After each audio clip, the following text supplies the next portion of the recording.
Hi friends, welcome to my channel. நான் உங்கள் Nivea.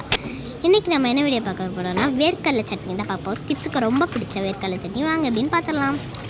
First வந்து நம்ம தேங்காய் உடச்சி அந்த தேங்காய் தண்ணி தனியாக எடுத்து வச்சுட்டு நல்லா உடச்சா வந்துடும். ஃபஸ்ட்டு 3 கன்று இருக்கிறதா தேங்காவை ஃபஸ்ட்டு திருங்கணும். அப்போ அதான் ஃபஸ்ட்டு வந்து கெட்டு போகும். ஸோ அதை ஃபஸ்ட்டு எடுத்துக்கலாம். அப்புறம் வேர்க்கடலை கொஞ்சம், பூண்டு, புளி, காஞ்ச மிளகாய் ஸோ இதை எல்லாத்தையும் ஆட் பண்ணி எடுத்துக்கலாம். ஃபஸ்ட்டு வந்து தேங்காவை வந்து நல்லா திருவி எடுத்துக்கலாம். திருவி எடுத்தோடனே நம்ம வேர்க்கடலை வச்சுருக்கோம். ஸோ அதை வந்து கடையில் போட்டு வறுத்து எடுத்துக்கலாம். எண்ணெய் ஊற்றக்கூடாது, வெறும் கடாயிலே போட்டு நல்லா வறுத்து எடுத்துக்கணும்.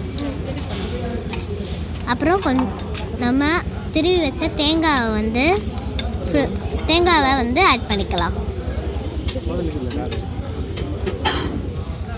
அப்புறம் கொஞ்சம் காஞ்ச மிளகாய் 4, புளி கொஞ்சம், பூண்டு 5,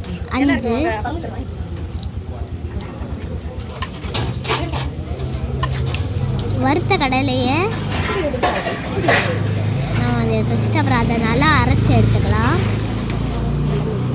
அப்புறம் நம்ம நல்லா கடலையை நல்லா உரித்து எடுத்துட்டு, பாதி உறிஞ்சு பாதி உரியாமலும் இருக்கலாம், ஒன்றும் இல்லை. ஸோ அதையும் நல்லா போட்டு கொஞ்சம் உப்பு ஆட் பண்ணிக்கோங்க. அப்படியே அரைச்சி எடுத்துக்கிட்டு தோசை ஊற்றிக்கோங்க. நல்லா கிறிஸ்பியான தோசை ஊற்றிக்கோங்க. நாங்கள் வந்து கிறிஸ்பியான தோசை ஆட் பண்ணிக்கிறோம்.